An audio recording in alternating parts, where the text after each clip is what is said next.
Yang saya hormati Bapak Ibu Guru yang berhadir pada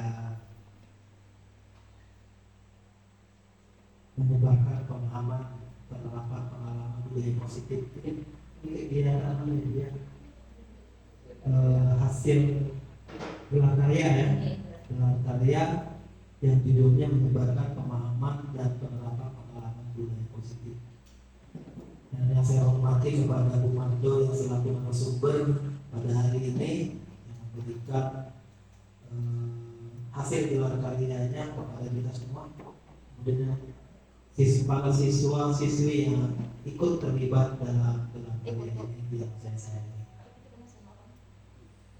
Alhamdulillah, puji syukur atas kehadiran Allah Subhanahu wa taala, akhirnya kita dapat bersama-sama berkumpul pada acara gelar karya yang berjudul menyebarkan pemahaman dan penerapan pengalaman budaya positif, yang mana ini adalah hasil dari kinerja Bu Mardo Tila selaku calon guru penggerak, dan kita doakan nantinya hasil dari gelar karya ini mendapat nilai yang baik, dan juga Bu Mardo dan kawan-kawan yang ikut dalam kegiatan calon guru penggerak bisa lulus dengan baik.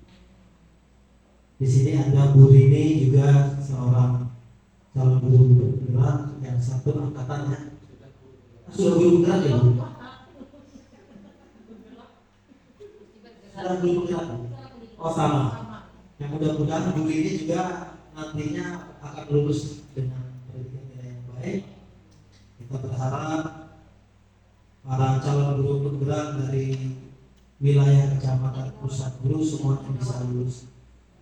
Dan harapan saya juga kepada Bapak Ibu yang masih belum terdaftar sebagai calon guru penggerak agar bisa ikut mendaftarkan diri, karena banyak sisi positif yang kita ambil dari pendidikan calon guru penggerak ini. Dan yang seperti ini adalah mungkin pengalaman yang baru bagi kita semua, dan insya Allah apa yang dipaparkan oleh Bu Mardo itu dapat kita aplikasikan nanti pada kegiatan pembelajaran di sekolah. Mungkin itu saja, tidak perlu panjang lebar dari saya selaku kepala sekolah. Dengan ini saya ucapkan selamat atas Bu Mardo yang pada hari ini menggelar gelar karya yang berjudul menyebarkan pemahaman dan penerapan pengalaman budaya positif untuk di lingkungan sekolah. Oke, itu saja dari saya. Atas kekurangannya saya mohon maaf. Wabillahi taufiq wal hidayah. Wassalamualaikum warahmatullahi wabarakatuh. Assalamualaikum warahmatullahi wabarakatuh. Terima kasih Bapak Ibu dan siswa semua yang ikut berpartisipasi dalam kegiatan saya. Di sini saya ingin memberikan pemahaman dan penyebaran pengalaman budaya positif yang saya peroleh ilmunya dari pendidikan guru penggerak. Dan ini adalah merupakan tugas saya dalam bukti nyata yang nanti akan menambah poin saya dalam pendidikan ini. Baik, saya mulai. Di dalam penyebaran pemahaman dan penerapan pengalaman budaya positif, di sini pembelajaran yang kita akan sajikan adalah berkaitan dengan apa sih budaya positif itu dan bagaimana penerapannya di sekolah. Selain itu juga kenapa mesti harus ada istilah keyakinan kelas dan juga bukan peraturan kelas. Sebelumnya saya ingin menjelaskan dulu mengenai pembelajaran dengan paradigma baru. Pembelajaran dengan paradigma baru merupakan pembelajaran yang dirancang berdasarkan prinsip pembelajaran berdiferensiasi. Hal ini didasarkan pada kondisi di mana setiap siswa memiliki minat, bakat dan kemampuan kemampuan yang berbeda-beda. Jadi sekali lagi, siswa itu mempunyai minat, bakat, dan kemampuan yang berbeda-beda. Tugas guru kita semua yaitu mampu membuat pemetaan kebutuhan belajar siswanya dulu. Jadi siswanya ini bakatnya di mana, minatnya kemana, ini harus kita petakan. Nah setelah itu paling tidak ada 3 aspek yang kita petakan, yaitu kesiapan belajar murid yang pertama, yang kedua minat murid, yang ketiga yaitu profil belajar murid, sehingga mereka belajar sesuai dengan kebutuhannya untuk mewujudkan profil pelajar Pancasila. Lalu apa sih profil pelajar Pancasila? Nah di sini profil pelajar Pancasila itu siswa diharapkan dia nanti akan beriman dan bertakwa kepada Tuhan Yang Maha Esa dan berakhlak mulia. Yang kedua yaitu berkebinekaan global. Yang ketiga gotong royong, punya jiwa gotong royong. Keempat mandiri, kelima kreatif, dan keenam bernalar kritis. Nah ini untuk mencakup semua ini kita harus memetakan dulu kebutuhan siswa itu apa yang dia inginkan. Setelah itu baru kesiapan minat murid, kesiapan ya kebutuhan dengan minat murid apa sih? Kemana arah dia nantinya? Nah dan yang terakhir yaitu profil belajar murid. Dari istilah profil belajar murid itu dia itu dari istilahnya dari komunitas apa. Jadi kita harus memetakan bagaimana keluarganya, apa pekerjaan ayahnya.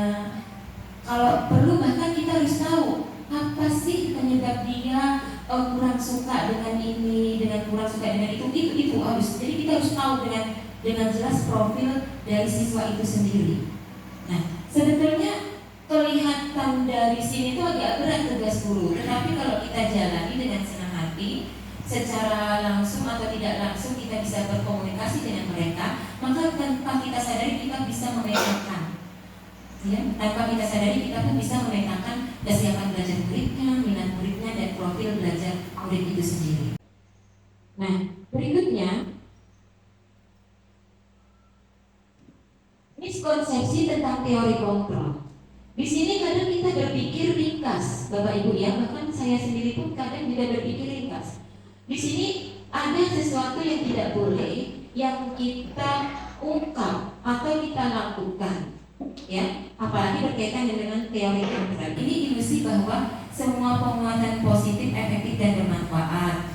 Ilusi guru mengontrol murid, ilusi bahwa kritik dan membuat rasa bersalah mampu menguatkan karakter. Nah, ini yang posisi yang ketiga ini yang kadang tanpa kita sadari. Kritik dan membuat rasa bersalah ini seolah-olah ini mampu menguatkan karakter. Padahal ini nanti akan kita bahas juga ya. Ini kurang begitu di istilahnya tuh kurang mempan lah kalau kita terapkan di sekolah kita. Dan ilusi bahwa orang dewasa berhak memaksa, apalagi guru ya. Guru itu kan istilahnya apa mau gurunya, tapi tanpa memikirkan apa sih yang diinginkan murid, bagaimana caranya supaya murid tadi nyaman. Nah ini kadang kita lupa. Nah, merubah paradigma stimulus respon ke pendekatan teori kontrol. Di sini ada stimulus respon dan ada teori kontrol. Nah, realita yang pertama yaitu realita atau kebutuhan kita sama. Nah, sementara di dalam teori kontrol, realita atau kebutuhan kita berbeda. Kadang kita menganggap kebutuhan kita sama dengan murid, tetapi sebetulnya ada murid yang memang kurang suka dengan apa yang kita terapkan. Artinya realita kebutuhan kita berbeda. Harusnya kita menyadari ini. Jadi istilahnya dengan kata lain jangan kita paksa. Yang kedua, semua orang melihat hal yang sama. Nah di dalam teori kontrol, setiap orang memiliki gambaran berbeda. Nah ini, ya, tidak semua yang kita pandang, tidak semua yang kita terapkan itu sesuai dengan kebutuhan murid kita. Karena itu juga kita harus menyelami apa minat murid. Nah ini yang kadang kita lupakan, menyelami apa minat murid. Terus yang ketiga, kita mencoba mengubah orang agar berpandangan sama dengan kita. Di dalam teori kontrol, kita berusaha memahami pandangan orang lain tentang dunia. Ya, itu. Ya namanya manusia itu gak ada yang sama gitu. Sama juga dengan kita pun guru gak ada yang sama, tapi kita harus memahami betul. Yang keempat, perilaku buruk dilihat sebagai suatu kesalahan. Nah, tetapi di yang keempat di teori kontrol, semua perilaku memiliki tujuan. Kadang anak berbuat salah di mata kita, belum tentu dia berbuat salah. Mungkin itulah istilahnya tuh inilah aku, dan tolong guru-guru lihat aku. Tapi kita kadang, oh kamu ini nggak sesuai dengan ini, kamu tuh harus gini. Nah ini yang harus kita pahami. Lalu bagaimana memperlakukan mereka? Nah ini.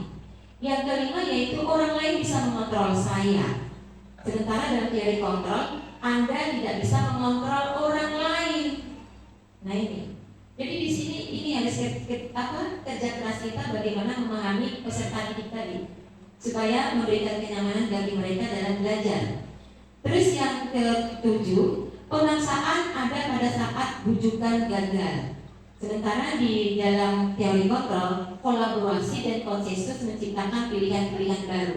Nah di sini, kalau di sini kita memaksakan pasti akan gagal karena tidak semua orang mau bisa berkenan dengan apa mau kita. Lalu di sini ada kolaborasi. Artinya kita dengan siswa mencari berbicara, berdialog, berkomunikasi. Apa sih maumu? Gitu. Lalu sehingga dia akan mengungkapkan saya pun pengen gini. Gitu.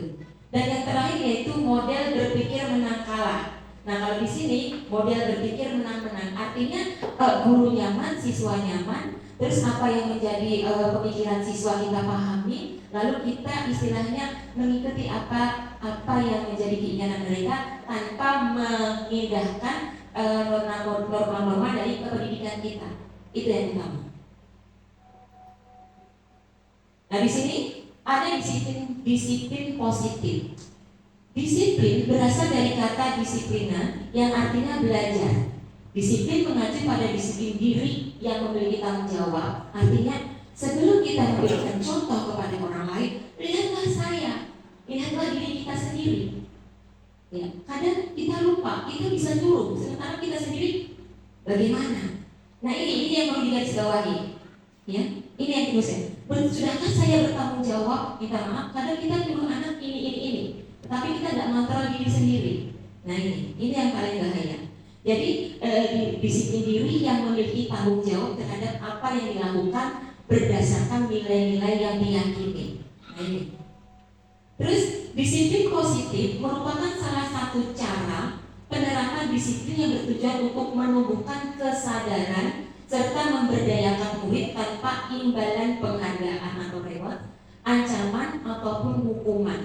Nah ini yang kita hindari. Ya. Memberikan imbalan penghargaan, ancaman, atau bahkan hukuman. Bahkan ancaman dan hukuman ini tidak efektif, bapak-bapak ibu-ibu. Tidak efektif. Ini anak akan tertekan di kelas, tidak bisa berkreatif. Apa mau kita? Sebelum saya mengikuti pendidikan ini, saya mungkin masuk dalam kategori ancaman dan hukuman. Karena sebentar bentuk itu tadi kebiasaan kita mungkin. Ya. Ini, ya mungkin ada guru yang memberikan penghargaan, tapi sebetulnya penghargaan ini juga kurang efektif. Ya, apalagi ancaman dan hukuman tadi. Nah, sebagai pendidik, tujuan kita adalah menciptakan murid yang memiliki disiplin diri. Artinya disiplin itu tumbuh dari dirinya sendiri tanpa ada paksaan dari kita guru ataupun orang lain, dan mengacu kepada nilai-nilai kebajikan universal dan memiliki motivasi intrinsik dalam perubahan perilaku ke arah yang lebih baik. Motivasi intrinsik lahir dari dirinya sendiri dan kesadaran dia. Nah, ini yang kita tumbuhkan sehingga tidak ada lagi yang namanya ancaman ataupun hukuman. Ya. Ini yang kita tumbuhkan, dan ini sebetulnya mudah, tapi kadang kita juga lupa untuk menerapkannya. Di sini nilai-nilai kebajikan, nilai yang disepakati, nilai-nilai kebajikan adalah nilai yang kita sepakati bersama, terlepas dari suku bangsa, agama, bahasa maupun latar belakangnya. Sehingga nanti contoh yang nyata dalam nilai kebajikan itu ada di dalam profil pelajar Pancasila. Ini ketinggalan. Yaitu beriman dan bertakwa tadi kepada Tuhan Yang Maha Esa dan berakhlak mulia mulia, ini tumbuh sendiri tanpa ada paksaan. Ya, kalau sudah jamnya sholat zuhur, anak itu dengan sendirinya, dengan kesadaran sendiri, tanpa ada paksaan ataupun tanpa ada perintah lagi dengan guru wali kelas atau guru BK-nya, dia bisa memunculkan itu pada dirinya sendiri. Berkebinekaan global, gotong royong, mandiri, kreatif, dan bernalar kritis. Nah, ini yang kita tumbuhkan di dalam nilai-nilai kebajikan.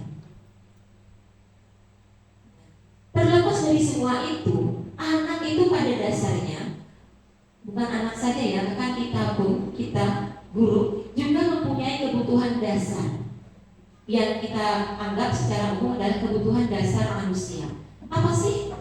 Adalah segala sesuatu yang kita lakukan untuk mendapatkan apa yang kita inginkan. Nah, seluruh tindakan yang kita lakukan memiliki tujuan tertentu agar kebutuhan dasar kita terpenuhi dengan baik. Itu kebutuhan dasar manusia. Lalu apa aja kebutuhan itu? Nah, di sini 5 kebutuhan dasar, yaitu kita bertahan hidup.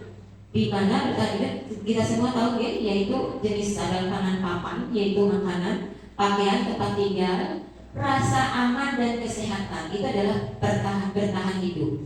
Lalu yang kedua kasih sayang dan rasa, di mana rasa diterima, diperdulikan, berbagi kerjasama, menjadi bagian dalam kelompok, itu yang mewakili di 5 kebutuhan dasar. Berikutnya itu penguasaan, harga diri, keinginan untuk dianggap, memimpin, berprestasi, diakui, dan didengar. Terus ada lagi kebutuhan yang lain, yaitu kebebasan, mandiri, memiliki pilihan, mencoba hal baru, mampu mengendalikan arah dirinya. Dan yang kelima yaitu bermain, humor, antusiasme, dan tertawa. Nah, ini di dalam pembelajaran pun harus kita ungkap ini, harus kita sisipkan ke semuanya ini, di mana nanti anak atau peserta didik kita merasa nyaman dan tenang dalam belajar. Yang jelas tadi tanpa ada paksaan maupun ancaman dan hukuman. Ini yang kita hindari di dalam kelas. Lalu kita harus menumbuhkan motivasi perilaku manusia, termasuk juga motivasi perilaku peserta didik. Nah, di sini ada 2, yaitu ekstrinsik dan intrinsik. Di mana ekstrinsik ini adalah yang pertama untuk menghindari ketidaknyamanan hukuman, dan yang kedua untuk mendapatkan imbalan atau penghargaan dari orang lain. Kadang siswa di dalam pembelajaran kita, ya, mereka belajar karena selama ini kita mempunyai pola pikir bahwa ancaman dan hukuman adalah jalan efektif untuk pembelajaran, sehingga mereka akan berperilaku dalam motivasi ekstrinsik, yaitu supaya merasa tidak dihukum dan atau mungkin supaya dapat imbalan. Imbalan di sini tidak hanya berupa uang, tapi pujian atau apa gitu. Nah, bahkan mungkin ada juga guru yang memberikan hadiah. Nah, ini ekstrinsik. Nah, ini sebisa mungkin, ya, kita kecilkan lah. Yang kita tumbuhkan adalah motivasi intrinsik, di mana untuk menjadi orang yang mereka inginkan dan menghargai dirinya sendiri dengan nilai-nilai yang mereka percaya. Itu yang utamanya. Nah, tetapi kalau misalkan ini imbalan untuk penghargaan pujian, mungkin kita sekali tempo tidak apa-apa lah. Tetapi kita tumbuhkan yang motivasi intrinsik tadi, dan kita hindari yang ini, yang ketidaknyamanan atau hukuman ini. Ini yang perlu. Apalagi kalau kita maaf, kalau ibu kadang begitu tolak, ya anak-anak ya nggak ibu kasih bangku, kursi, duduknya. Nah, ini sebetulnya harus ibu hindari, dan insya Allah kedepannya nggak akan terjadi. Ya, lalu bagaimana supaya anak tadi nggak telat? Terus kita ada kolaborasi atau komitmen komunikasi, ya, yang sehingga anak nyaman dan ibu pun tenang dalam mengajar. Itu nanti, insya Allah. Ya. Oke. Nah, ini adalah teori, ya, harusnya teori motivasi. Nah, teori motivasi di dalam pendidikan kita, di sini ada hukuman, konsekuensi, dan restitusi. Nah, ini hukuman itu di antara lain yaitu tidak terencana dalam teori motivasi. Nah, Ini R-nya harusnya ganti D. Ya, tidak terencana atau tiba-tiba. Kadang kita memberikan hukuman begitu kita lihat anak nggak pakai kaos kaki langsung peres. Ini spontan, nah ini tidak terencana artinya tiba-tiba. Murid tidak tahu apa yang akan terjadi dan tidak dilibatkan. Itu karena spontanitas dia nggak ngerti. Mungkin perasaan dia udah pas, tetapi mungkin kita lihat salah. Nah ini lalu akhirnya muncul hukuman. Ya, bersifat satu arah karena kita anak tanpa diberi istilah itu jangan istilah bahasa Banjar itu belum menyimak sudah dapat ini. Terus berupa hukuman fisik atau psikis, kadang nyapu atau apa gitu. Ini yang kita hindari. Kalau bisa kita hindari. Lalu ada konsekuensi. Konsekuensi yaitu terencana atau disepakati sesuai dengan peraturan. Terus murid tetap dibuat tidak nyaman. Dan yang ketiga, sikap guru selalu memonitor murid. Karena tadi konsekuensi. Nah harusnya yang ini yang hukuman maupun yang konsekuensi ini kita lebur aja ke dalam restitusi. Nah bagaimana restitusinya? Yaitu proses menciptakan kondisi bagi murid untuk memperbaiki kesalahan. Jadi kita munculkan dulu. Kenapa sampai ibu panggil? Apa kira-kira yang kamu lakukan hari ini? Nah itu restitusi. Sehingga dia akan memberikan jawaban di mana letak kesalahannya. Dengan kesadaran sendiri dia tahu di mana letak kesalahannya. Dan proses kolaboratif yang mengajarkan murid untuk mencari solusi sendiri. Nah, ya, jadi kita nggak boleh memantau ataupun memberikan hukuman. Jadi ini kesalahan siswa atau ketidaknyamanan siswa terhadap budaya positif tadi dia munculkan sendiri, sehingga kita nyaman mengarahkannya. Nah, sini ada 5 posisi kontrol guru. Ada guru yang bersifat menghukum. Ada guru yang bersifat membuat merasa bersalah. Ada guru yang bersifat teman. Ada guru yang bersifat pemantau. Nah, ada juga guru yang bersifat manajer. Nah, di antara kelima ini, di manakah posisi saya? Nah, jujur, kalau saya bisa ke 1, bisa ke 2, ya, bahkan bisa ke 4-nya. Kelima, saya masih dalam proses belajar. Tapi yang lebih sering itu ke 1 ya, Fer ya. Iya, menghukum ya, semua tempat menghukum. Tidak apa-apa, kita sambil belajar kan. Nah ini, manajer. Dan idealnya dari 5 posisi kontrol ini adalah yang bersifat manajer. Nanti kita buka satu-satu. Nah, contoh kasus, siswa tidak memakai atribut lengkap saat upacara bendera. Kalau menghukum, hormat pada bendera selama 1 jam. Nah ini kurang efektif, ya. Nggak ada pembelajaran bagi siswa. Ujung apa? Ya, apalagi kalau mataharinya terik, pingsan dia. Lihat, ini yang hindari. Kalau bisa kita hindari. Nah yang kedua yaitu membuat merasa bersalah. Ini ceritanya ini buruk ya. Berapa kali ibu harus memberitahu kamu selalu saja mengecewakan ibu. Nah ini seolah-olah si anak tadi merasa bersalah. Nah ini pun kita hindari sebisa mungkin. Terus yang ketiga, yang teman, ini ayo dong ikuti aturan sekolah. Tolong bantu ibu ya, sekali ini saja. Ya atau mungkin kalimat ya sudahlah tidak apa-apa, lain kali jangan berbuat seperti itu lagi ya. Nah, ini seolah-olah teman. Nah ini juga tidak membelajarkan pada siswa. Seolah siswa nanti kadang mau ingat dia berbaik, bersikap positif, tapi tidak lupa. Nggak apa-apa, guru itu temanku juga. Mungkin malah pola pikirnya malah demikian. Nyaman aja ibu Marga tuh. Nah ini artinya menumbuhkan budaya positif untuk siswa sangat sulit nanti buat kita sendiri. Atau mungkin yang keempat yaitu pemantau. Kamu sudah melanggar peraturan sekolah, kamu tahu konsekuensinya. Setelah upacara, kamu beli atribut ke koperasi ya, dan jangan diulang lagi. Nah, ini juga nggak. Ini kalau mereka yang punya uang, no problem. Nggak pakai sabuk beli, itu nggak jadi masalah. Nggak pakai kaos kaki beli, nggak jadi masalah. Ya, tapi di satu sisi ya tidak apa-apa lah, karena koperasi juga jalan. Tapi maaf ya, Tapi itu tadi diutangi. Ya, apalagi diutangi lagi itu. Nah, jadi dia juga kurang efektif bapak-bapak ibu-ibu. Nah, lalu yang bagaimana yang efektif? Yang efektif adalah yang kelima, yaitu bersifat sebagai manajer. Nah, apa contohnya? Contohnya adalah, apakah kamu tahu kesalahanmu? Nah, lalu dia akan menjawab, apa sih kesalahannya? Lalu kira-kira bagaimana kamu memperbaiki kesalahanmu? Nah, ini yang kita tumbuhkan tadi. Kira-kira bagaimana kamu memperbaiki kesalahan kamu? Tanpa kita doktrin, tanpa kita istilahnya tuh tanpa kita ajari, mereka tahu di mana letak kesalahannya dan mereka akan berkomitmen tanpa dia sadari. Saya salah di sini, Bu. Nah, lalu kira-kira bagaimana kamu memperbaiki kesalahan kamu? Nah, itu yang akan kita tumbuhkan.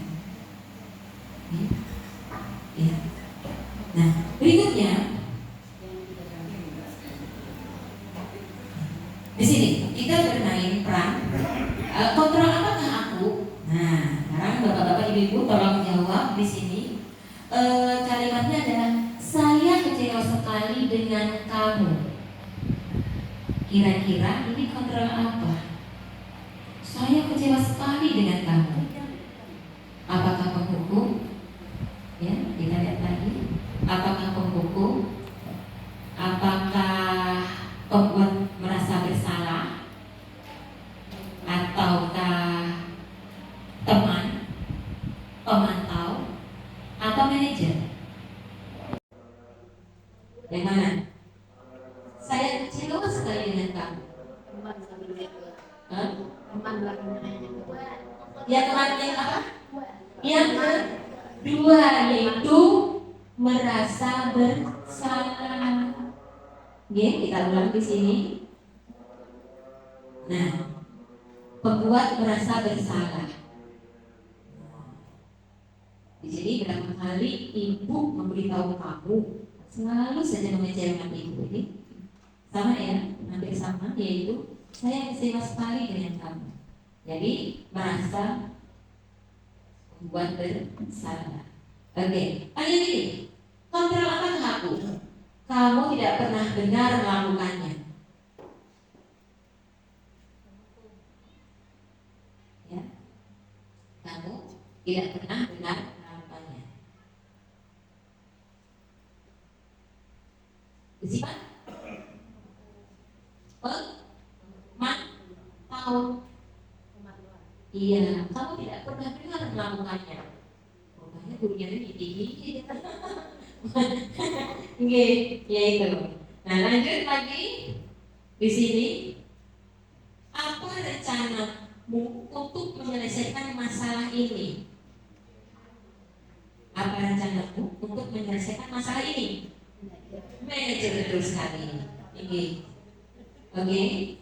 Nah, terus kalau ini, ayolah lakukan demi bapak atau demi ibu. Nah, ini baru teman. Ayolah. Berikutnya yaitu kamu tidak akan pernah mendapatkan nilai jika tidak mengerjakan tugas. Nah, iya, oke, hukuman. Oke, bisa dipahami? Nah, ini kita nanti akan berusaha untuk menjadi yang berperan sebagai manajer. Lanjut. Nah, di sini ada keyakinan kelas.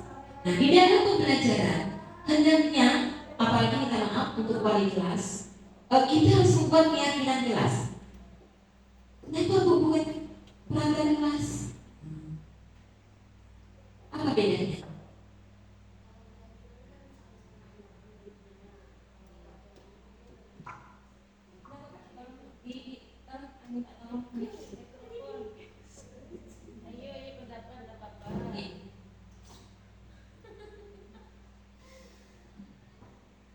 Kalau menurut saya, kalau keyakinan itu lebih kerjasama antara siswa, lebih ditanya ingin seperti apa baiknya.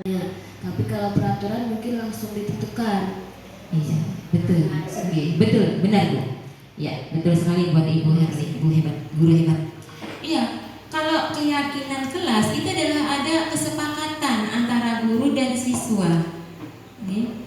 Artinya apa sih mau siswa?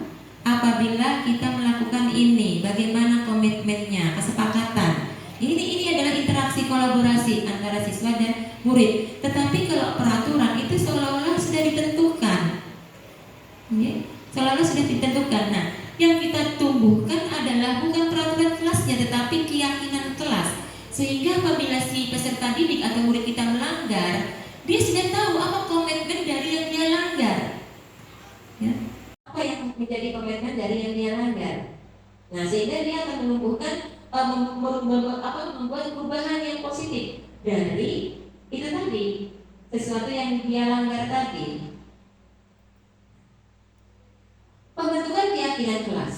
Di dalam pembentukan keyakinan kelas, di situ ada kita yang bersifat abstrak, merupakan pernyataan universal, dibuat dalam pernyataan positif, sedikit saja agar mudah diingat, sesuai dengan kondisi kelas dan sekolah sehingga mudah diterapkan, dan semua warga sekolah atau warga kelas dilibatkan saat membuat keyakinan kelas.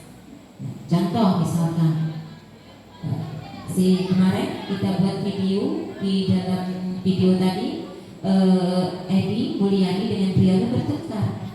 Ceritanya pada saat ulangan pelajaran ekonomi, Briano meneron, ketahuan si Edi, ya, tanpa sadar Edi mendorong bahunya Briano nggak terima. Ini lalu apa istilahnya, apa keyakinan kelas ini kan otomatis terjadi pertengkaran kecil nih antara Briano dan si Edi. Lalu kita panggillah, kita beri restitusi. Restitusinya apa? Kita tanyakan kenapa terjadi demikian. Ya, Edi menjawab, karena saya marah tanpa sadar mendorong bahu Briano. Nah, itu perbuatan bagaimana? Tidak bagus. Lalu apa keyakinan kelasnya? Nah, keyakinan kelasnya yang jelas dia akan mengungkapkan sendiri bahwa bila terjadi hal demikian tidak boleh marah, apalagi bertengkar, ya. Dan dia harus melaporkan kepada wali kelasnya atau guru BK. Nah, ini keyakinan kelas. Bila terjadi begitu, nah ini, ya. Di sini ada segitiga restitusi, di mana tahap segitiga restitusi yaitu validasi tindakan yang salah, menstabilkan identitas, dan menanyakan keyakinan. Suatu proses dialog yang dijalankan oleh guru agar dapat menghasilkan murid yang mandiri dan bertanggung jawab. Itu tadi sudah seperti saya ungkapkan pertama tadi, yaitu pertengkaran yang terjadi dengan Briano dan Edi, di mana menstabilkan identitas, yaitu apa sih kesalahan Briano sehingga Edi marah. Nah, lalu kita mencari validasi tindakan yang salah, yang bagaimana, sehingga menanyakan keyakinan. Lain kali saya tidak akan mengulang, Bu, dan bila terjadi hal yang sama, saya akan melaporkan kepada wali kelas atau kepada guru BK. Nah, ini yang kita gali, mengapa sampai anak terjadi demikian, dan kita gali juga apa sih restitusi atau apa sih keyakinan kelas yang sudah diterapkan di kelas terhadap kejadian kasus yang tadi. Oke?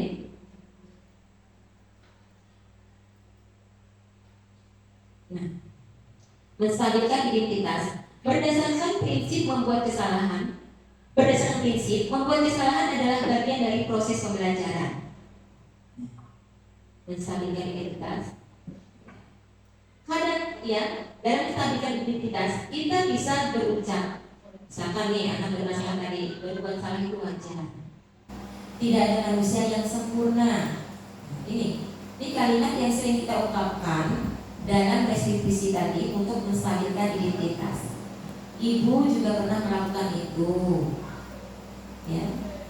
Ibu tidak mau mencari siapa yang salah, tapi ingin mencari solusi dari permasalahan ini. Atau mungkin kalimat kamu berhak merasa begitu. Ini namanya menstabilkan identitas. Berikutnya, validasi tindakan yang salah. Nah, kita sisipkan tadi validasi tindakan yang salah yang bagaimana? Nah, di dalam dialog kita dengan murid yang bermasalah tadi, kita sisipkan kalimat, boleh, kamu pasti punya alasan mengapa melakukan hal itu. Atau, padahal kamu bisa melakukan yang lebih buruk dari ini, tapi alhamdulillah kamu sudah bisa mampu menahan diri, boleh. Atau mungkin kamu patut bangga karena telah memiliki sesuatu yang penting buatmu. Atau juga kamu melakukannya karena mempertahankan sesuatu yang penting bagimu. Nah ini artinya intinya adalah kita berdialog lah, jangan langsung menyalahkan. Baik kepada si Briano maupun kepada si Edi tadi. Artinya kita perlu dialog. Terus berikutnya yaitu menanyakan keyakinan. Di akhir bahasan kita yang berdialog tadi, berdasarkan prinsipnya teori kontrol adalah pada dasarnya kita termotivasi secara intrinsik. Lalu kita munculkan apa keyakinan kelas kita, nilai-nilai apa yang telah kita sepakati bersama, seperti apa gambaran sebuah kelas yang ideal menurut kamu. Kita tanyakan mereka, kamu ingin menjadi orang seperti apa, sehingga dia akan mengungkapkan sendiri keyakinan dari dirinya tanpa ada paksaan kita. Ini kalau perlu di dalam kelas kita buat keyakinan secara bersama, tapi buat banner. Nah, ini supaya mengingatkan aja sifatnya. Banner tadi supaya mengingatkan kita. Buat banner, ya. Jadi kadang anak tuh, kalau saya berbuat begini, saya harus punya keyakinan begini. Gitu. Yang berikutnya, yang itu nanti ada dialog tanya jawab. Dalam penerapan program disiplin positif, hendaknya guru memiliki standar kepribadian atau profesional dan sosial yang baik, di mana guru mampu merefleksikan dirinya dalam posisi kontrol saat ini. Bagaimana perjalanan dirinya sebagai among atau manajer yang menuntut murid-muridnya menjadi insan yang mandiri, merdeka, dan bertanggung jawab. Ini adalah sebagai standar nasional pendidikan. Jadi di sini penekanannya adalah among, yaitu manajer. Manajer di sini kita tidak boleh di luar dari itu tadi. Yang ada 4 motivasi tadi. Yang jelas, yang namanya among tanpa ada ancaman dan tanpa ada paksaan.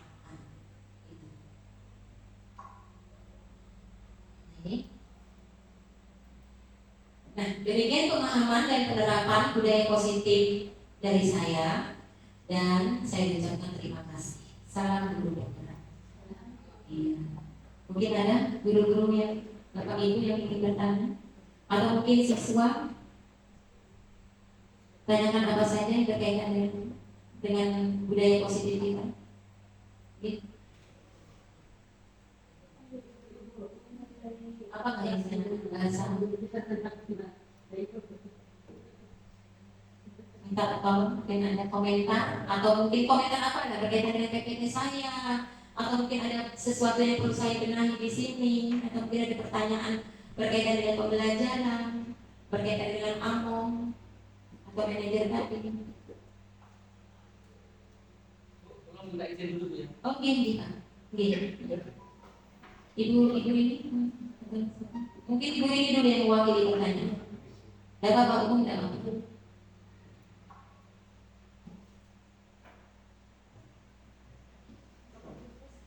Ya, terima kasih kesempatan yang diberikan kepada saya. Assalamualaikum warahmatullahi wabarakatuh. Waalaikumsalam warahmatullahi wabarakatuh. Setelah mendengar pemaparan dari Ibu Mangga tentang penerapan budaya positif di sekolah, yang saya mau tanyakan, apa saja kira-kira budaya positif yang sedang Ibu laksanakan di sekolah, dan apakah selama Ibu melaksanakan budaya yang Ibu hadapi. Nah, bagaimana trik-triknya Ibu bisa menerapkan budaya positif tersebut sehingga nanti saya bisa mungkin mencontoh atau menerapkan di sekolah saya. Itu aja. Terima kasih. Iya, tepuk tangan buat Ibu Rini. Pertanyaan kami. Iya, terima kasih Ibu Rini. Ibu Rini menanyakan apa saja penerapan budaya positif yang ada di sekolah kita dan apa saja kendala yang terjadi, lalu bagaimana cara mengatasi kendala tersebut. Nah, iya. Karena sebetulnya yang namanya budaya positif itu sudah kita terapkan dari awal, bahkan mungkin dari sekolah kita ada. Ya. Tapi untuk pembelajaran ke arah budaya positif dengan kalimat budaya positif, ini kan kita baru dengar dari pendidikan guru penggerak ini. Ya, ada pendidikan kita ini. Nah, banyak budaya positif yang kita munculkan di SMA kita. Ya. Cuma untuk mengatasi masalah itu, mengatasi masalah istilahnya yang pelanggaran tadi atau mungkin yang kendalanya, nah mungkin tidak sesuai dengan apa yang diharapkan oleh pembelajaran dari filosofi Ki Hajar Dewantara, ya. Karena kan di sini di dalam pembelajaran Ki Hajar Dewantara kita dalam artian dalam filosofi penuturan beliau kita menganggap pada murid. Nah ini yang kurang kita sadari. Kalau penerapannya sudah, contoh kecil dalam budaya positif kita, contoh kecil di kelas saja kita menerapkan yang namanya kebersihan. Kebersihan kelas. Kebersihan kelas sudah kita terapkan, bahkan kita buat jadwalnya. Dan apabila ada siswa yang di dalam tidak melakukan kebersihan tadi, nah ini kita belum bisa memilah apakah itu peraturan kelas atau keyakinan kelas. Namun ada sebagian guru yang sudah menerapkan keyakinan kelas tanpa beliau sadari, istilahnya, karena mungkin itu dianggap sebagai peraturan. Karena peraturan dengan keyakinan itu beda tipis. Cuma bedanya tadi seperti Ibu Herli bilang, kalau peraturan itu seperti ada istilahnya apa Bu Herli? Kayak langsung ditanamkan, langsung ada gitu, model kayak sejenis ya namanya peraturan lah. Tapi kalau istilahnya keyakinan kan dimunculkan kesepakatan. Nah, tapi ada kelas yang apabila dia tidak melakukan kebersihan, mungkin pastilah ada temannya yang melaporkan kepada wali kelas, lalu oleh wali kelas bagi siswanya yang tidak melakukan kebersihan di hari itu, istilahnya dilakukan dialog. Mengapa sampai terjadi, mengapa sampai tidak melakukan kegiatan kebersihan sesuai dengan jadwalnya. Nah itu. Mungkin ada yang bisa menambahkan saya. Ada yang pernah kelas mana yang sudah? Ibu Jana kemarin saya lihat ada kesepakatan di kelasnya, bisa cerita sedikit? Kesepakatan apa yang sudah? Saya dengar siswa sudah ngasih tahu ke ulun, ke saya. Saya ada Bu, itu sudah keyakinan itu sebetulnya. Ibu ceritakan, terima kasih. Iya, benar. Contohnya aja mantap Ibu. Hebat, mantap Ibu. Sama sekali. Oke, silakan Bu, cerita silakan Bu. Mungkin salah satunya kemarin kami sudah sebenarnya banyak kesepakatan yang kami adakan di kelas. Jadi mungkin salah satunya apabila menggunakan baju seragam atau baju olahraga di jam bukan jam pelajaran olahraga, maka ada konsekuensi yang akan ditanggung. Karena sesuai dengan peraturan kita sendiri kan tidak diperbolehkan menggunakan baju seragam dari pagi sampai pulang. Kemarin sudah kami jalankan itu. Jadi kemarin ada beberapa anak siswa yang kebetulan di kelas kami yang melanggar itu. Jadi kemarin saya keluarkan dari kelas, saya diberi nasihat, kemudian diberi hukuman sedikit karena sesuai dengan kesepakatan bersama. Dan selain itu juga mengenai rambut kemarin juga pernah beberapa kali, bahkan yang terakhir beberapa hari kemarin itu hampir semua anak laki-laki yang kena digunting karena rambutnya ya gondrong, ada yang warnanya masih kelihatan yang berwarna, jadi kami gunting hampir semuanya. Itu sudah kesepakatan di awal, jadi tidak ada yang boleh marah dengan itu semua karena sudah disepakati. Dan satu hal lagi, kemarin juga ada kesepakatan tidur. Kalau ada yang tidur di dalam kelas, kemudian gurunya mau masuk, kami kasih kesepakatannya adalah menyiram kawannya. Pokoknya apapun yang terjadi tidak boleh marah. Itu sudah kesepakatan. Jadi kalau yang marah, nanti tolong lapor saya. Jadi nggak boleh ada yang marah. Karena kebetulan kemarin itu ada beberapa guru yang bercerita sama saya. Oh ternyata anak buahnya gue sering bullying ya. Terus masuk gurunya bullyingan. Kan yang sebelumnya mungkin ada jam kosong. Makanya kami kasih kesepakatan itu. Pokoknya kalau lihat aja, kalau ada guru yang masuk, ada yang masih tidur, siram. Pokoknya lihat, pantau. Ada beberapa, jadi dari jauh sudah ada beberapa siswa yang memantau guru. Oh ini sudah ada guru yang dekat. Jadi kemarin sudah ada kejadian satu orang yang disiram oleh kawannya. Tapi kesepakatannya di sini kan cuma dibuka aja, mau dipetik-petik aja. Jangan sampai karena basah, karena kan ada alasannya mau pulang. Basah bu, lagi alasannya. Iya. Jadi cuma seperti itu. Itu sebagian dari kesepakatan yang kami lakukan diterapkan di dalam kelas kami. Dan itu berlaku kesepakatannya tak boleh tanggal berapa? Yang tidur, yang tidur baru minggu-minggu ini. Karena kejadian meletakkan kita laporan dulu. Iya, karena kemarin Iya. jadi mulai siram. Jadi kemarin bulan si Junaidi pas ulun masuk tiba-tiba bu ulun mau mengundurkan diri jadi seksi keamanan. Kenapa? Ulun disiram dari oleh kawan. Pokoknya kan sudah sekarang kesepakatan. Jadi tidak boleh marah. Apapun yang terjadi tidak boleh marah. Pokok kesepakatan. Sudah kesepakatan. Ada boleh marah. Apapun yang terjadi. Karena itu konsekuensi. Jadi disiram atau dijemur, itu kada boleh marah. Pokoknya pada intinya tidak boleh marah. Karena kesalahan. Itu aja. Oke, terima kasih Ibu. Guru hebat, tepuk tangan untuk Ibunya. Iya. Nah itu mungkin Ibu ini ya. Penerapan di SMA dengan di SD beda nih. Jadi kalau di SD harus hati-hati karena ini ada kesepakatan. Artinya kesepakatan kolaborasi antara siswa dan gurunya harus disetujui. Okay. Jadi itu anggap aja sebagai keyakinan kelas mereka. Sedikit ya keyakinan kelas mereka. Cuma kalau di SD janganlah istilahnya disesuaikan aja bagaimana. Kalau ini kan artinya sudah yang namanya sudah komitmen, artinya siswa tadi harus menyadari, dan itu harus menyadari. Ya, tujuannya untuk kebaikan. Ya, yang intinya adalah tujuannya untuk kebaikan. Ada mungkin guru yang lain bisa menambahkan? Yang pengalaman pribadi kita berbagi pengalaman juga di sini. Ibu Linda?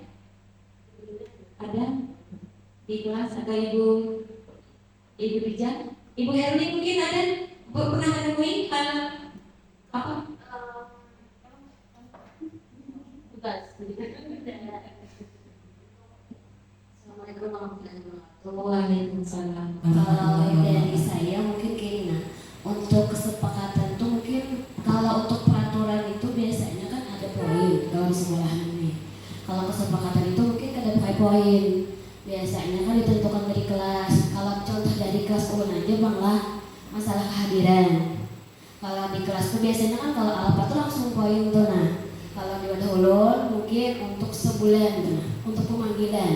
Misalkan dalam sebulan ada alfa lebih dari berapa hari itu kan tidak ada peraturan di maksudnya tuh berapa itu kan ada.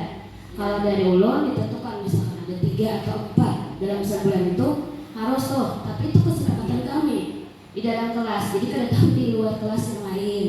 Misalkan 4 itu kita panggil, mau kada kayak gitu kan. Mana itu anak-anaknya. Jadi kan anak-anak itu kayak lebih berhati-hati untuk masalah kehadiran setiap bulan itu. Itu kesepakatan ulun sama alfa biasanya. Salah satu. Kalau masalah kesepakatan banyak biasanya kalau di kelas. Intinya itu kalau peraturan biasanya ada poinnya. Kalau kesepakatan di kelas tuh biasanya kami baru menentukan di kelas masalahnya itu. Terima kasih. Ya, terima kasih Ibu Herli. Tepuk tangan juga buat Ibu Herli. Ya. Intinya gini, kelas itu milik kita bersama. Tetapi dalam kelas itu yang memegang peran utama adalah wali kelas. Oke? Jadi wali kelas dengan siswanya pasti harus berkolaborasi membuat keyakinan kelas. Itu. Jadi kalau anak sudah mempunyai keyakinan kelas, guru bidang studi yang mengajar itu akan lebih mudah, lebih nyaman. Okay. Tapi dengan tidak menutup, dengan tidak istilahnya dengan keyakinan juga kepada guru mata pelajaran bahwa guru juga bersikap sebagai manajer dan juga harus ampong kepada siswa. Yang jelas juga hindari yang berupa hukuman dan ancaman. Itu. Hindari yang berupa hukuman dan ancaman. Karena itu tidak membuat kebaikan, tapi malah membuat ketidaknyamanan bagi siswa. Seolah anak dipaksa belajar. Nah, dari itu. Memang agak sulit penerapannya, tetapi kita pelan-pelan sehingga pembelajaran kita nyaman. Oke, mungkin ada lagi pertanyaan berikutnya. Begitu? Apa? Bu Yati, atau siapa aja Bu Asma? Tolong.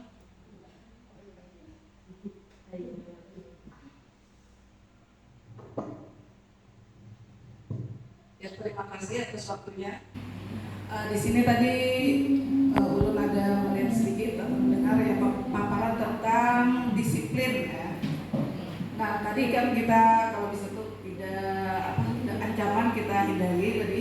Nah, kemudian kalau bagaimana cara ibu ya atau langkah-langkahnya supaya anak-anak itu disiplin, menumbuhkan disiplin dalam belajar. Itu aja. Terima kasih. Ya, terima kasih Bu Asna. Ibu Bapak, disiplin. Pertanyaan Bu Asna, bagaimana menumbuhkan disiplin kepada anak dalam belajar? Kita bisa bicara disiplin, ya, di sini intinya kita bisa bicara disiplin, tapi tidak semua orang yang bisa bicara disiplin menumbuhkan disiplin terhadap dirinya sendiri. Maksudnya gini, kita bisa ngomong, tapi penerapannya tuh kita nggak bisa. Nah, secara pribadi saya mencontohkan kepada anak bagaimana menumbuhkan disiplin. Disiplin itu dimulai dari diri saya. Disiplin itu dimulai dari diri saya. Itu yang utama. Nah, kita punya komitmen dengan siswa. Ya, dulu sebelum kita belajar mengenai restitusi tadi, saya pribadi dulu punya komitmen dengan siswa. Apabila duluan ibu masuk, maka kamu tidak ibu kasih bangku atau meja. Selama 2 jam pembelajaran tidak ibu kasih bangku atau meja. Nah, itu komitmen kita, dan itu ulun anggap salah deh. Itu bukan restitusi namanya, ulun anggap salah. Nah, tetapi awal-awal saya mendisiplinkan siswa adalah diri saya sendiri. Saya harus bagaimana mencontohkan siswa sekiranya siswa ngikutin saya. Jadi kasarnya tuh ulun harus gali berdahulu supaya ulun istilah tuh mendisiplinkan diri ulun sendiri, baru mendisiplinkan orang lain. Itu yang pertama. Yang kedua, komitmen. Bila ngomong A, apapun yang terjadi tetap A. Ya, apapun yang terjadi tetap A. Saya tidak akan berubah ke B. Nah, sebisa mungkin walaupun saya, bukan saya sombong, sebisa mungkin walaupun saya sibuk, ya, makanya pembelajaran ulun ibu itu ada 2. Walaupun ulun ada, classroom tetap jalan. Classroom tetap ulun jalankan mulai dari daring sampai detik ini. Mulai dari corona. mulai dari corona sampai detik ini. Artinya bila ulun tidak bisa hadir di kelas dan anak dituntut untuk mengerjakan tagihan, harus sebisa mungkin dia mengerjakan di Google Classroom, baik ada ataupun enggak. Nah, kalau saya jam 7.30, kan kalau untuk ngaji aja saya tidak dengan karena kita belajar setelah mengaji ya. Nah, kadang ulun masuk kelasnya setelah mengaji. Nah, itu kalau ulun sudah masuk, usahakan apapun jangan kita membuat kegiatan lain. Kalau belajar fokus belajar, bahkan anak-anak saksinya ada, saya nggak pernah menggunakan HP di kelas. Bahkan ada orang telepon yang aku herani. Kenapa? Karena komitmen ulun hindari HP di kelas, kecuali untuk Google Classroom. Bahkan orang HP, orang WA atau orang apa aja kalian herani. Nah ini, artinya saya memberikan contoh bagaimana siswa tadi kita berdua disiplin dan siswa itu melihat saya secara nyata. Itu hindari yang itu. Artinya komitmen kita bila A, ya A, sampai habis tetap A. Ya, karena kalau kita lihat ibu kayak gini pasti ada. Contoh kecil, saya sering ngambil sampah. Nggak pernah nyuruh, ambil sampah enggak. Jujur, tanya saksi siswa banyak. Rumput di jalan yang agak saya cabut. Nggak usah nyuruh siswa, selama saya lihat. Siswa melihat ulun, kalau dia di belakang ulun, udah ulunnya. Nah ini contoh disiplin juga Bu, tanpa kita sadari. Itu sudah menumbuhkan sifat disiplin, budaya positif. Jadi artinya, jangan kita menyuruh orang kalau kita seorang gak ada mau disuruh. Itu. Jangan kita mendisiplinkan orang lain kalau kita sendiri gak disiplin. Itu. Dan ini komitmen. Nah, dan ini komitmen. Kadang sebelum misalkan nih ada target saya ke Banjar atau ada kegiatan lain, saya selalu ngomong ke siswa, nah, minta maaf untuk minggu depan ibu nggak bisa hadir. Tolong pantau Google. Nah ini, artinya pembelajaran saya sesibuk apapun saya tetap jalan dari dulu sampai detik ini. Bahkan waktu yang ke Banjar, setiap kali ke Banjar selalu kayak gitu. Ini komitmen saya. Itu Bu ya. Jadi yang penting kita konsisten Bu. Kita konsisten dengan kitanya aja dulu. Jadi anak tuh melihat kita. Ya. Nah, lalu ada kasus nih. Ada kasus anak di kelas, pas tertentu ya, kalau disebutkan kelasnya. Anak tadi tuh susahnya minta ampun. Istilahnya tuh kita barak pinang kali benar. Alhamdulillah kemarin kita face to face bersharing dengan dia, ya. Kita kasih istilahnya muatan-muatan positif terhadap pembelajarannya, bagaimana cara menyikapinya, dan dia akan berusaha. Alhamdulillah kemarin saya ngomong kayak gini sama anak. Nah, bagaimana jika menyikapi nilai-nilai yang kurang? Kalau sama ibu masih mending, karena bila tidak tatap muka, ibu masih menggunakan classroom. Lalu kayak apa Ika menyikapi nilai Ika bila guru tersebut tidak menggunakan classroom? Contoh kecil aja, bila praktek olahraga, kira-kira kawalah olahraga praktek masuk ke classroom? Praktek hafalan, kira-kira hafalan Al-Quran kawalah masuk ke classroom? Oke, mungkin bisa melalui video. Tetapi kan penilaian tatap muka kan lebih enak hafalan dengan tatap muka langsung. Atau mungkin guru-guru yang lain dari awal menggunakan classroom. Kalau menggunakan classroom aman. Tapi kalau tidak, bagaimana menyikapi nilai kamu yang kurang? Sementara target kamu harus ini. Nah, dia punya target, sementara kita juga punya target. Target kita adalah memberikan nilai kepada mereka, kepada dia. Sementara apa yang kita nilai ke dia kalau dia nggak pernah tatap muka ke kita, gitu kan Ibu? Nah itu, akhirnya kita panggil siswa tadi, nggak istilah memanggil Bu, pas di mana posisi dia, ulun datangi. Kita ngomong, kita sharing, kita buat keyakinan yang muncul dari dianya, dan itu terjadi hari kemarin. Kita buat keyakinan yang muncul dari dianya.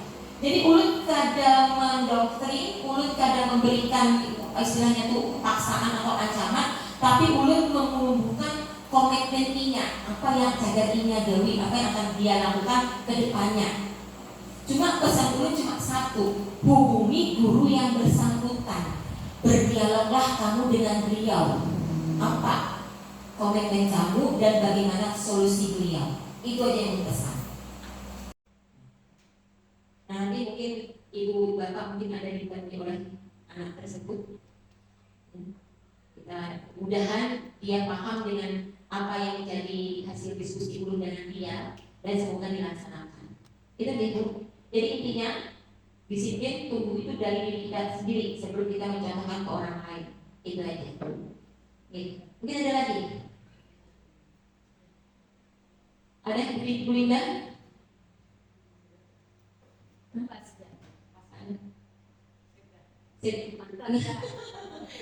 Serius. Bu Erni mungkin bisa menambahkan? Enggak, saya pendapat aja kita di sini. Bu Erni, bisa menambahkan? Ya. Jam kita mulai tadi jam berapa nih? Jam 9 sudah mulai. Mungkin ada pertanyaan lagi. Satu aja pertanyaan. Satu aja pertanyaan. Bu Heri mungkin kalau umum bebas atau mungkin mengomentari PPT dulu. Umum bebas berarti enggak satu lagi aja. Bagus mungkin ada. Satu aja.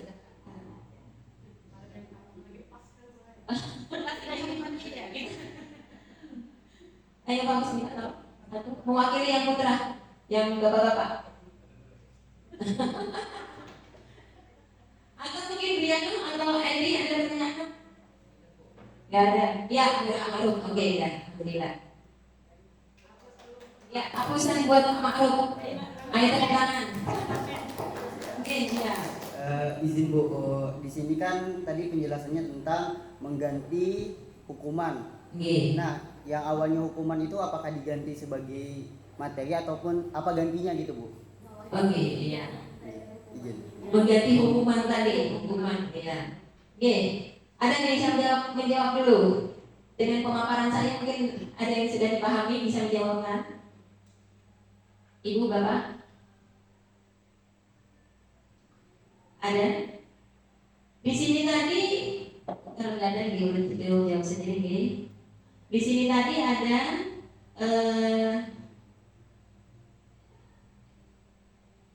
yang mana ya?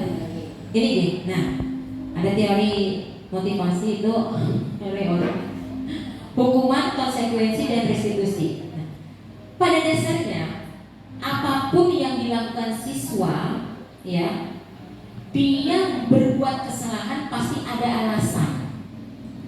Contoh, pernah ulun menemui siswa yang tidak menggunakan sepatu hitam. Sebelum belajar ini, saya menerapkan hukuman. Sebelum belajar ini, ya, sebelum belajar restitusi tadi, saya menerapkan hukuman. Saya tidak menanyakan, langsung mendoktrin, kamu salah. Kenapa salahnya? Tidak memakai sepatu hitam. Setelah saya beri hukuman, dalam keadaan emosi pada saat itu, begitu tenang, saya tanya ke siswa, kenapa Gerang pakai sepatu hitam? Itu tuh muncul setelah dihukum dia. Itu salah sebetulnya tidak? Harusnya kita tanyakan dulu pada awal itu. Makanya guru itu harus betul-betul menahan emosi, sabar, itu. Kenapa? Ternyata apa jawabannya? Semalam harinya hujan, sepatu ulun basah. Astagfirullah, hanya mengucap zikir, tapi ya sudah menyapu. Ayo, nah ini kadang kita tanyakan dulu hukuman. Kenapa dia berbuat salah? Itu punya tujuan dia. Apa dia berbuat salah? Nah, karena itu untuk mengganti hukuman kita tanyakan dulu ya. Kita tanyakan dulu apa sebabnya.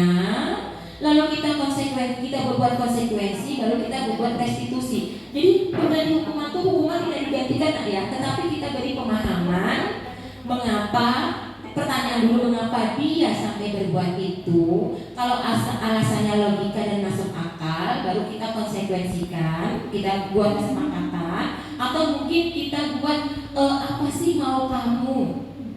Jadi istilahnya ini kita hindari, hubungan fisik maupun psikis ini kita hindari sebisa mungkin. Tetapi kalau kita masih dalam belajar tidak apa-apa, yang penting kita kurangi.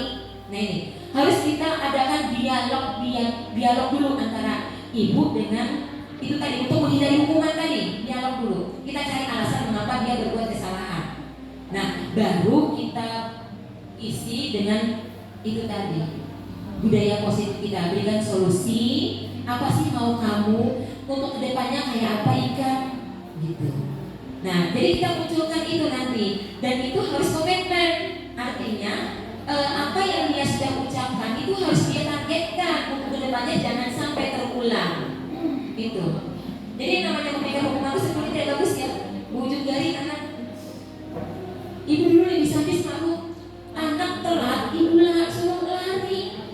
Lakuin guru-guru saksinya. Bila dia mengawas ibu, anak ibu suruh lari 5 kali putaran. Setelah itu ibu gak ditaruh lagi pengawas. Iya. Kenapa? Karena ibu tuh emosi mendengar ada anak yang telat bangun atau telat masuk kelas gara-gara dandannya lama. Nah ini. Dan ini untuk kedepannya insya Allah tidak akan terjadi. Oke? Jadi kita tanyakan dulu apa sih sampai dia berbuat salah, baru kita cari konsekuensinya, baru kita buat tes itu C-nya, yaitu kesepakatan yang harus disepakati oleh siswa tadi untuk menumbuhkan budaya positif sehingga dia tidak berbuat atau tidak melanggar peraturan sekolah atau kelasnya. Ya Pak Rupiah, yang jelas insya Allah ke depannya ibu tidak memperlakukan lagi yang hukuman tadi, yang tidak dikasih meja telat tadi. Yang ini ya ada.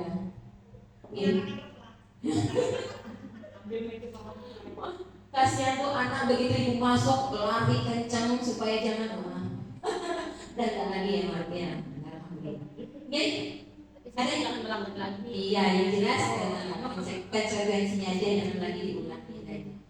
Ini bapak-bapak ibu-ibu ada lagi pertanyaan? Hah? Kalau nggak ada kita tutup. Ya, terima kasih sebelumnya sudah berhadir di acara ini, sudah mendukung Ulun dengan sepenuh hati, segenap jiwa dan raga. Alhamdulillah. Semoga apa yang Ulun sampaikan menjadi pemahaman bagi kita semua, menjadi kebaikan bagi kita semua. Yes. Terima kasih guru-guru hebat. Ya, sekali lagi kepada anak ibu juga terima kasih ikut terlibat dalam pembuatan video. Ebi Mulyani sama Briano. Ma'ruf juga semuanya, terima kasih. Dan Ulun akhiri dengan minta maaf bila ada kata yang salah atau tidak berkenan di hati. Dan ini buat pembelajaran kita. Bila ada salah nanti kita revisi bersama-sama. Dan Ulun akhiri dengan ucapan wabillahi taufiq wal hidayah. Wassalamualaikum warahmatullahi wabarakatuh.